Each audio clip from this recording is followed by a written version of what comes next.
J'ai pas trop grand chose à vous dire ce matin, les gars. Je dis clairement. Déjà, je vous aime pas beaucoup. Je vous vois tous les jours. Ça me fait un peu chier d'être là dès 5h du matin avec vous. Ça fait 7 jours d'affilée. Imagine-nous, avec ta tête de con, comment on fait tous les matins. Ouais, J'imagine je même crois, pas, parce que déjà, quand je me regarde dans le miroir, je me supporte pas. Donc, Non, bah je sais, ta copine nous appelle tout le temps pour nous dire qu'elle en peut plus de ta gueule. Ah bah écoute, ta femme m'appelle aussi tout le temps, mais pas pour les mêmes raisons. Elle m'appelle pour avoir des conseils en investissement, parce que franchement, les tiens, jusqu'à Parce que ton aujourd'hui. mec, il te fait perdre de l'oseille, quoi. T'as demandé conseil sur le Lula. Elle est ravie. Elle est ravie. Elle avait 10 000 balles, mon vieux, elle a un portefeuille à 0,7 centimes aujourd'hui. Elle t'a demandé ce que c'était que la volatilité et voilà. Tu lui as appris un exemple concret de vie. Ah, monsieur. On va commencer tout de suite. Bonjour à tous à qui nous rejoignez. Bonjour à vous qui nous écoutez en podcast. Bonjour à vous qui nous regardez sur nos plateformes vidéo. Alors, c'est nos plateformes, oui. YouTube, c'est mon père. Salut David, salut Peter.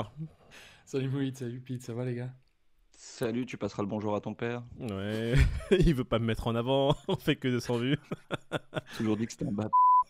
Exactement. Allez, messieurs, dames, on va commencer tout de suite. On plonge dans le marché. Aujourd'hui, un marché qui est plutôt vert. Un Bitcoin qui est à 30 140 $. Un Ethereum qui est à 2023 $. Le Bitcoin qui prend 3,4%. Actuellement, il est 6h41 du matin. Et l'Ethereum qui prend 3,54%. Le BNB à 307 $. Le Sol à 51 $. Il n'a pas trop bougé depuis hier. On va passer directement au tableau général. Qu'est-ce que vous en pensez, hein? Rien? Bah, c'est pas grave. Allez, et on voit tout de suite sur le tableau général que la palme d'or revient à Cosmo Hub Atom qui est à 11,46 $, qui prend 11% dans les dernières 24 heures. C'est génial parce que j'adore ce projet. Allez, on continue. Cardano qui est à 0,53 $. Ouh là là, il ne prend que 2,68%. Le Polkadot à 9 $, 3,57% de gain sur les dernières 24 heures. Alors comme d'habitude, j'aime bien le faire. Reprenez un petit pas en arrière. On voit que sur la semaine, la plupart des projets sont dans le rouge, se cassent bien la gueule. Mais on voit que sur les 7 derniers jours, le Terra fait une performance incroyable. Terra qui prend à peu près 350% sur les derniers 7 jours.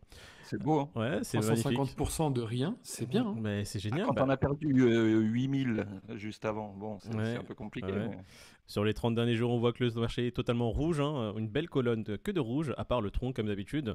Voilà, on va arriver directement aux courbes. Bitcoin, on est en journalier, on voit qu'il a fait une très belle clôture, il tape très bien son support qui est aux alentours des 28 000 $, et une belle remontée, on voit une belle bougie verte. Et aujourd'hui, écoutez, dans le vert, ça fait plaisir. On va passer directement en 4 heures. En 4 heures, qu'est-ce qu'on voit? On voit quelque chose de très intéressant. Ça fait un petit moment qu'on ne l'avait pas vu et on va en parler rapidement. Tenkan Kijun, la Tenkan qui est la moyenne des 9 dernières bougies, la Kijun qui est la moyenne des 26 dernières bougies. On voit que les prix, en quelques heures, ont réussi déjà à sortir du nuage, d'accord? Ils ont traversé le nuage, hop, ils ont cassé la Tenkan, ils ont cassé la Kijun, et aujourd'hui les prix sont en dehors du nuage, et la Kijun fait office maintenant de support. Ils ont l'air de rebondir sur les 8 dernières heures sur cette Kijun. Alors, est-ce que ça veut dire le Bitcoin est bullish? Est-ce que ça veut dire que la tendance va changer? Alors non, c'est pas les seuls indicateurs à regarder. Il faut regarder ce petit indicateur qui est, hop là, un peu plus derrière, cette petite droite verte qu'on appelle la Laxpan. La Laxpan qui est ici, et la Laxpan aussi qui doit montrer des signes de robustesse. Bon, là, elle a réussi à passer justement la Tenkan, la casser et se retrouver au-dessus, mais il y a toujours ce nuage à traverser, d'accord? Et en plus, il n'a pas que le nuage, il y a aussi la résistance qui est aux alentours des 32 000 qui vont devoir justement tous traverser ces prix. Hein. Pour l'instant, on est bien loin des 32 000 au niveau tarif. Donc, avant de voir une vraie évolution, on peut voir déjà les signes d'amélioration en 4 heures. La Laxpan qui va devoir faire le travail maintenant, repasser le nuage et se retrouver au-dessus.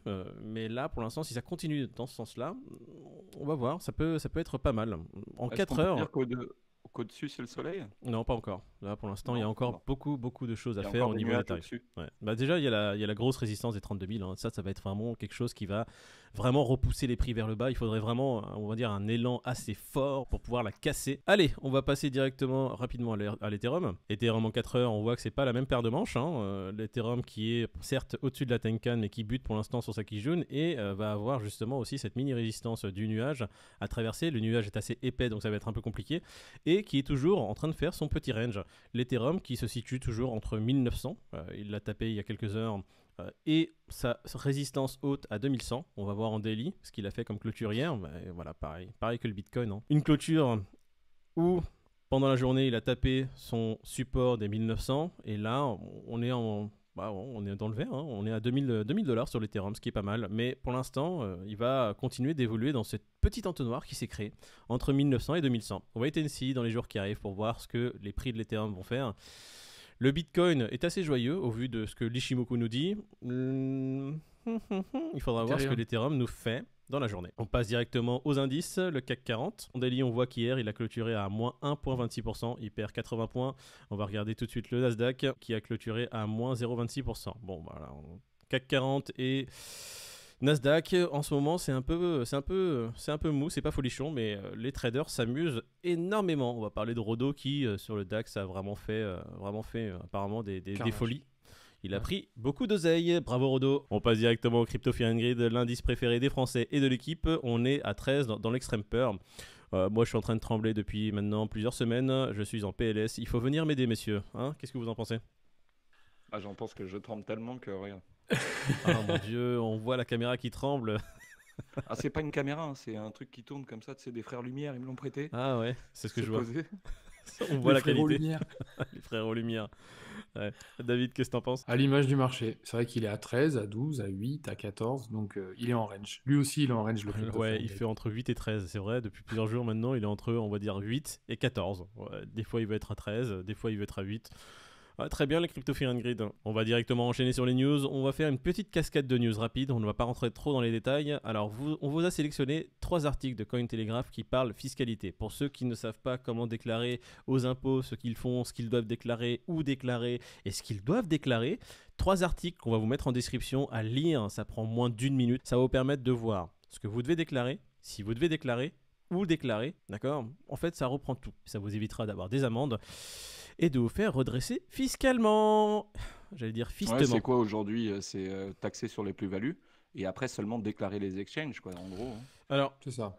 Le fait de déclarer les exchanges ne va pas vous faire payer d'impôts. Hein. C'est vraiment quand vous passez de crypto à monnaie fiduciaire. On va passer directement à la news suivante rapidement.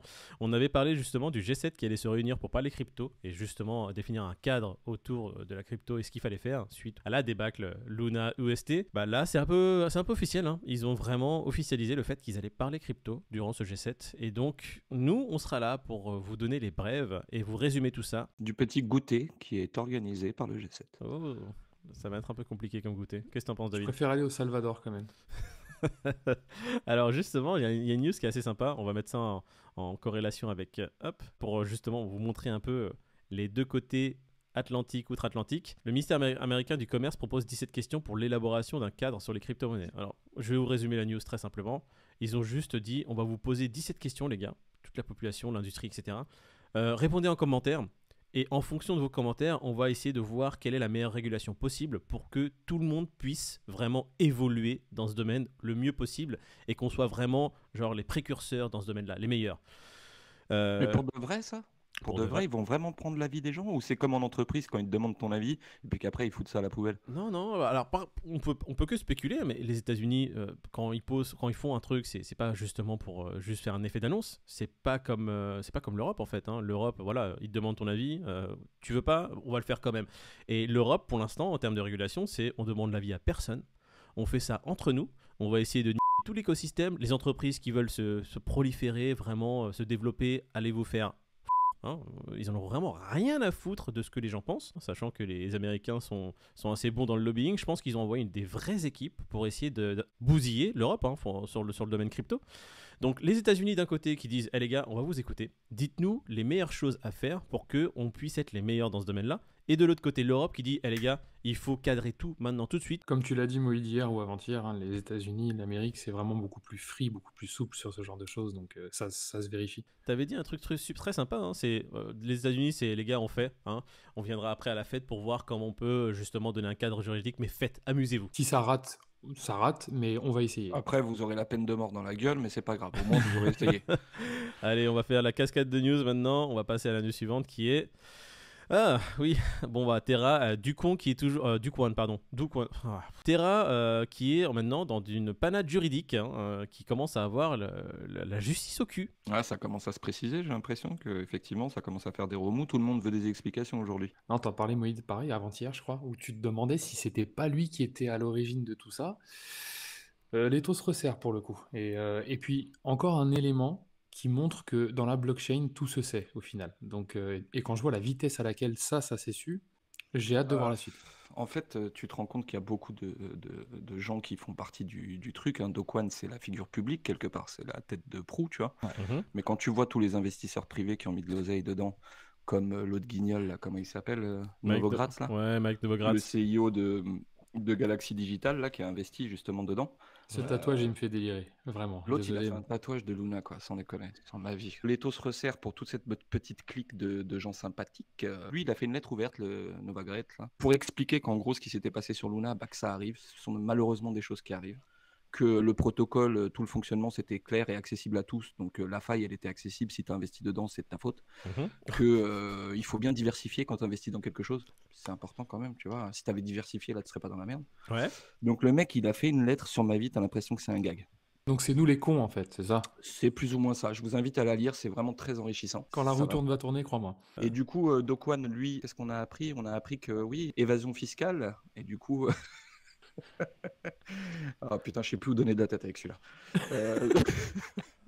Donc en gros, la boîte, elle est menacée d'évasion fiscale et du coup, il y a une enquête.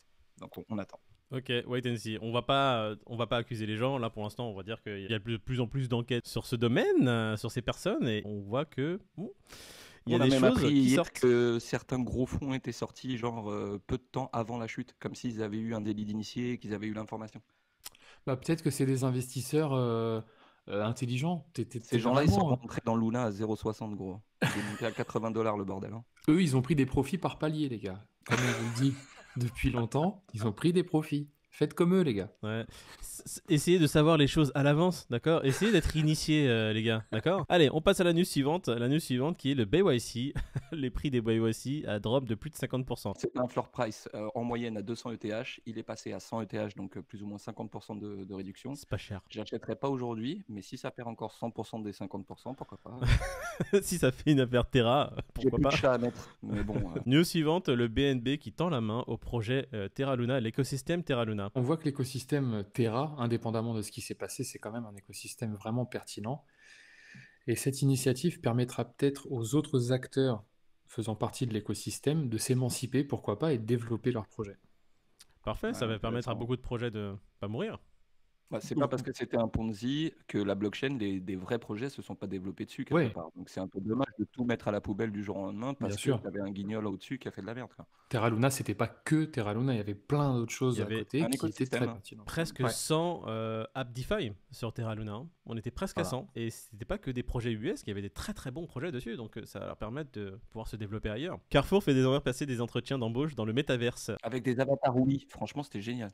Ouais, ils ont passé des entretiens d'embauche dans le bowling de la Wii. Avec quel graphisme? On est en 2022, on le voit. Hein. Oh là là. Bah, ça sort bientôt sur Nintendo 64. Hein. Les mecs, ils sont à la pointe, ils font des innovations, ils essaient. Putain, à la pointe de la technologie, Carrefour. Bravo les gars. Là, on voit qu'il y a du taf qui a été fait. J'ai hâte que ce jeu sorte. Call of Duty et, Vanguard. Et Wii Sport. C'est WeWork. Ouais, c'est un peu ridicule, je trouve, quand même. Hein. Va faire préparateur de commandes dans le métaverse chez Carrefour. Blague à part, l'initiative est bien, mais c'est un sketch, quoi. J'avais les mêmes graphismes sur ma Game Boy. Allez, oui, j'avais une Game Boy très évoluée, messieurs. Ne soyez pas rageux. Bon, bah voilà pour Carrefour. Hein. Je crois qu'on a terminé la cascade de news. Vous avez quelque chose à rajouter, les gars? Je vous souhaite un bon week-end, les gars. Je pense pas qu'il va se passer quoi que ce soit ce week-end. Donc, faites comme la semaine dernière. Coupez un peu les écrans. Sortez. Gardez un œil léger, on va dire, sur ce qui se passe. Profitez de ce petit week-end pour vous poser dans le canapé, mettre YouTube, regarder des petites vidéos Café du Coin, si vous avez loupé certaines vidéos dans la semaine. Mettre un petit like, mettre un petit commentaire. Oh les gars, c'était cool aujourd'hui. Oh hier, c'était de la merde. Nous, on se retrouve lundi, de bon matin. On sera là pour faire, comme je vous l'ai dit, le petit résumé de la semaine, du week-end surtout, clôture hebdomadaire. D'ici là, passez une très bonne journée, un très bon week-end. De toute façon, s'il se passe un truc de malade, vous le saurez sur notre Twitter, donc abonnez-vous également. Ouais. Et lui est ouvert 7/7 H24. Ouais. Bonne journée à vous, les auditeurs. Bon week-end à vous. Et puis nous, on se retrouve lundi. Ciao. Avec plaisir. Salut les gars. Oui, les gars.